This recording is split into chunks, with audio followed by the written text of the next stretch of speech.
तुम्हालाही उपासाचं खुसखुशीत थालीपीठ खायचं आहे ना? चला तर मग उपासाची खमंग भाजणी बनवूया. अर्ध्या तासात तयार होणारी उपासाची परफेक्ट भाजणी, ज्याने तुमची थालीपीठं होतील एकदम खुसखुशीत. काचेच्या बरणीत 2 महिने छानपैकी साठवून ठेवता येते. 3 वाट्या म्हणजेच अर्धा किलो वऱ्याचे तांदूळ मंद आचेवर 7-8 मिनिटं छान खमंग भाजून घ्यायचे.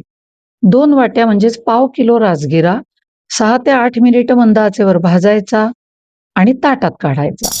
1 वाटी साबुदाणा म्हणजे 125 ग्रॅम मंद आचेवर 5-6 मिनिटं भाजून त्याच्यात 3 टेबलस्पून जिरं घालायचं. दोन्ही एकत्र 3-4 मिनिटं भाजायचं आणि थंड व्हायला ताटात काढायचं. हे सगळं थंड झालं की मिक्सरच्या छोट्या भांड्यात अगदी सहजपणे घरी दळता येते ही भाजणी. अशी बारीक दळली की आपली उपासाची खमंग भाजणी तयार.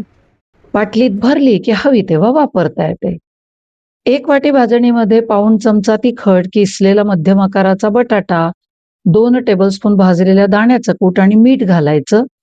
छान सगळे एकत्र करून अर्धी वाटी पाणी थोडं थोडं घालून कणिक भिजवतो तसा गोळा. तव्याला तुपाचा हात लावून पातळ थालीपीठ थापायचं, मध्ये छिद्र करायची, म्हणजे त्या भागात छान भाजलं जातं. मोठ्या आचेवर 2 मिनिटं आणि नंतर मध्यम आचेवर साजूक तुपावर दोन्ही बाजूनी अगदी खरपूस मस्त भाजून घ्यायची. आपलं उपासाचं खमंग खुसखुशीत थालीपीठ तयार. नक्की करून बघा. उपासाचं थालीपीठ एकदम सुपर.